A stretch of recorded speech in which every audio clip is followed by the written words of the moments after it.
Hey, Genderqueer chat, Joe here.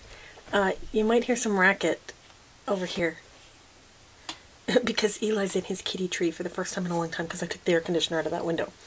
Okay, so this week's topics are, let me move into the frame, viewer's choice. It's viewer's choice week, so we solicited questions from people and we got a couple. The first one was, what is it like being genderqueer, transgender in your city and or country? How do people deal with gender where you live?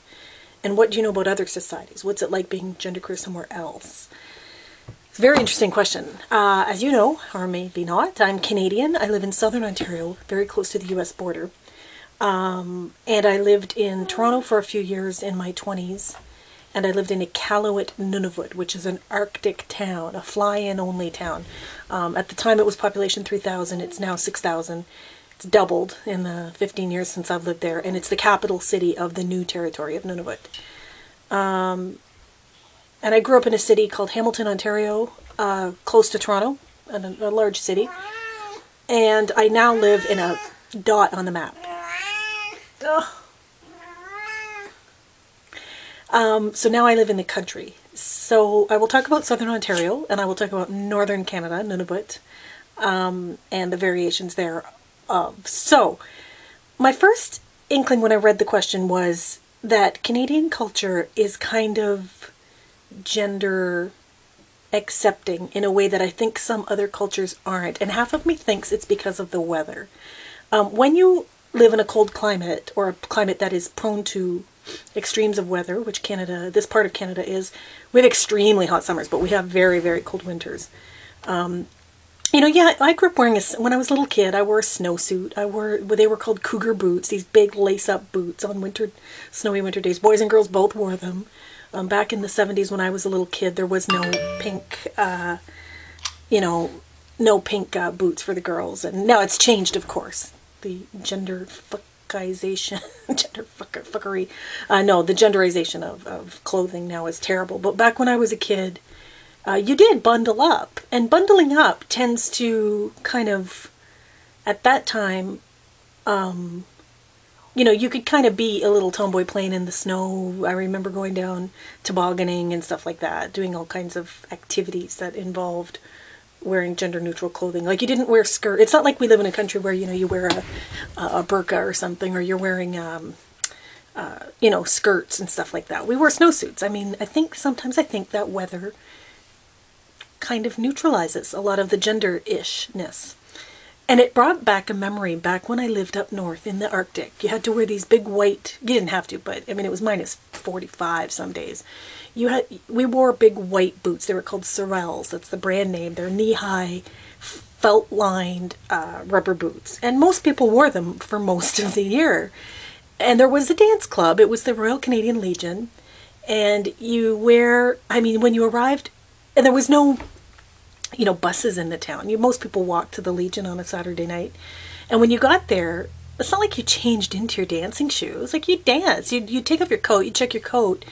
But oftentimes, you'd be on the dance floor in your big-ass white Arctic boots.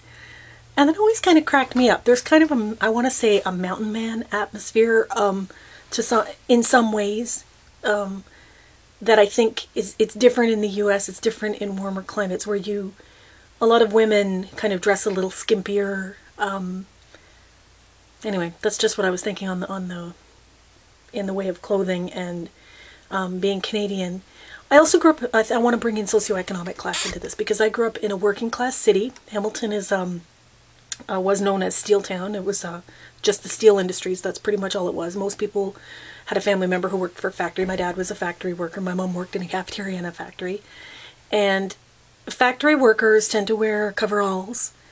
A lot of people in my world, a lot of women that I knew growing up, my friends' moms, my mom, they wore work clothes. And I always laugh when I say work clothes because a lot of people think of work clothes as a suit, or I think of work clothes as literally like coveralls, right? Like blue with your name tag sewn in. Like, those to me are work clothes. Or anyway, people wore a lot of kind of gender-neutral clothing. A lot of my friends' moms, I just think of them growing up kind of chain-smoking the Selma Simpson voice, talking harsh, swearing a lot.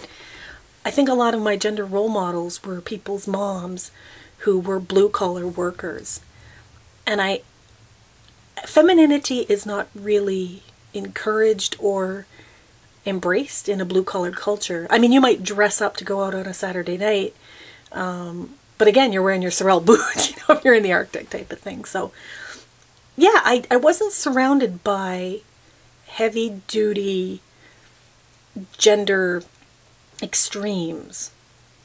And I think that had to do with socioeconomic class, growing up in a poor city, in a poor part of a poor city, to poor parents, or working class parents, growing up in southern Ontario, which is quite, like I said, cold winters, very, very cold winters. I think weather played a huge part of it. I really do. There is also the element that Canadian culture really values individuality, and it's not as media savvy as the US. There's not a lot of, there's no Real Housewives of Toronto. There's no show like that, And actually, by the way, when I did live in Toronto, that was probably as stark as the gender differentiations came for me, because I was 19 when I moved there in 1992. I turned 20 that summer. And I had quite a good job, so I would wear outfits. I remember putting together, I had a shaved head at that time in my life. I want to call it was kind of a lesbian chic look that I was pushing. And even then, and of course, I'm not a lesbian, but I had this very dykey appearance, and it was perfectly fine. I mean, nobody batted an eye, and this was in the early 90s. I think a lot of people thought I was quite funky, and I was very young. So usually young funky people are kind of setting the trends, right? And I worked in a library, and so a lot of people were, stodgy librarians or 40-year-old librarians who would, kind of dress a little bit dowdy, and here I was kind of rocking the dyke chic or whatever it was. But I wasn't trying to be fashionable, and I wasn't trying to appear a certain way. Well, back then I might have been a little bit, but after that, when I moved to the Arctic, I remember I didn't care about appearances. And ever since, I've never cared about appearances. And I've never been given a hard time about it. And I've never been looked at weirdly. Now this whole topic was supposed to be about being genderqueer in your city, and I've kind of focused on appearances. Because as we all know, being genderqueer is not necessarily about appearances, but appearances do play into it. So that was just how I appeared, and I've always been accepted quite well. Nobody gives me a hard time based on the way I look. Even all the years going to bars without makeup or not, you don't dress up sometimes. I would go to a karaoke bar dressed like a bum half the time, and it was not a big deal. It wasn't like you felt like you had to look a certain way or girl it up. As for just my gender identity and how I portray it verbally, I've always been accepted. It's always been okay. We have culturally, Canada is very open-minded and very accepting of diversity. We're considered a cultural mosaic versus the American-style melting pot. You learn this in grade 8, I think, and even probably earlier in Canada. Canada really prides itself on being a cultural mosaic. So people who come to this country typically maintain their cultural ties to their old ways. You see people on the street with turbans. You see people on the street with burqa. I saw burqa on the street the other day. Or maybe it was, is it called niqab? It's the one with the covering here and the covering here, but it was 2 pieces. A burqa is 1 piece. You see all sorts of cultures and all sorts of people represented, and nobody really gives anybody else a hard time about it. At least in Southern Ontario. Southern Ontario is extremely diverse. Now, I have traveled around Canada extensively, and I remember having an interesting conversation with a friend of mine regarding, I think I was in college the second time. I would have been about 29, and I was taking a college course on, I don't know what it was, but we were discussing the different ethnicities in Canada. And I had thought that the number one Canadian immigrant population would have been Chinese. That was my best guess. And no, it's British. It's British English. And after that, it's French. Like, people came from England and France to Canada and populated this country. They're the largest majority. And I don't know too many people of English descent. I really don't. Like, I grew up in a Portuguese neighborhood. Almost everybody in my world was of Portuguese descent. My family was Eastern European. My grandmother spoke Slovak. All 4 of my grandparents spoke Slovak. I don't really know anybody of British descent. However, step outside Southern Ontario and that's what you see. You open the phone books, it's, You know, it's the Johnsons and the McMullins and the Smiths and the, and you go to Quebec and it's all French. So I'd forgotten that I live in a little bubble. I live in a little ethnic bubble as far as Canadian culture goes. So in this part of Canada, it's pretty easy to be me. I know in big cities, I've been to Vancouver, Victoria, I've been to Halifax. And actually, you know, even when I was in Saskatoon, I was in Calgary, it still seemed like there's still big enough cities that, you know, there's queer populations, there's diversity and acceptance. I don't present so strangely that it's impossible for me to be who I am. Most people just presume that I'm whatever, just kind of a dowdy woman, I guess is how they perceive me. And I'm fine with that. That doesn't bother me. I don't feel the need to look different. As I've said in many, many, many videos, I know I repeat myself. So that's how it is in Canada. I can only speak for Southern Ontario and the Arctic. And again, in the Arctic, the huge chunk of the population was Inuit, which Americans occasionally call Eskimo. I think there is American Eskimo, and it's not considered a bad word on the American side. Canadians, that's a bad word. That's a politically incorrect term. It's Inuit. And Inuit people have a very distinct look. And we were the minority. I mean, whitey was the minority when I lived up north, which was kind of cool. But then I'd always been very pale in comparison to my Portuguese neighborhood buddies, because most kids in my life were of another culture than me, even when I was growing up. So I'm used to being the minority, I guess. Doesn't faze me at all. Okay, let's check out the next question. Sorry, my friend seems to have texted me in the meantime.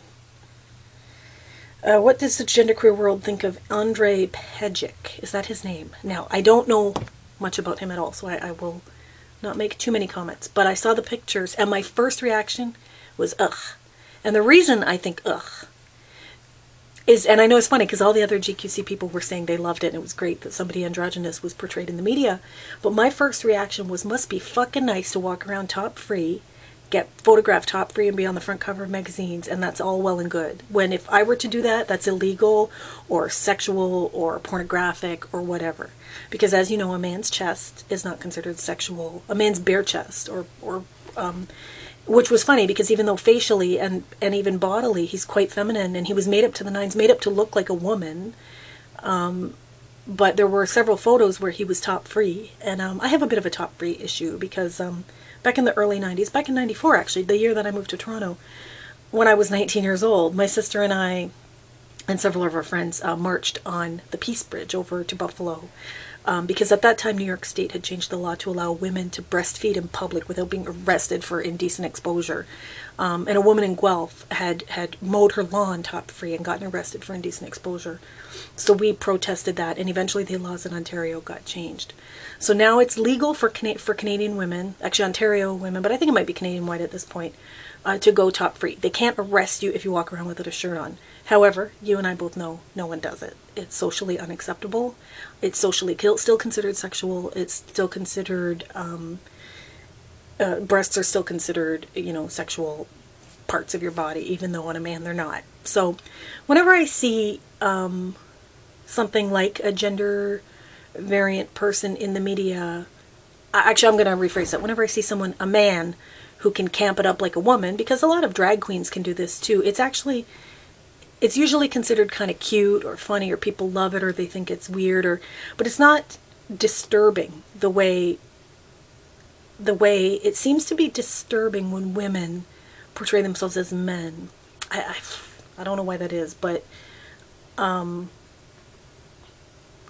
first off, I don't like hypersexualization of a face to make somebody look like extreme makeup and stuff like that. I don't like that. So the fact that Andre did that turned me off right away, and the fact that he was top-free and could get away with it kind of pissed me off. It's funny, but I've always been an angry genderqueer, haven't I? Compared to a lot of other people. Okay, running out of time. Gotta end this, wrap this up quick. And there's Eli's tail. Oh, good boy. Okay, see you guys next week.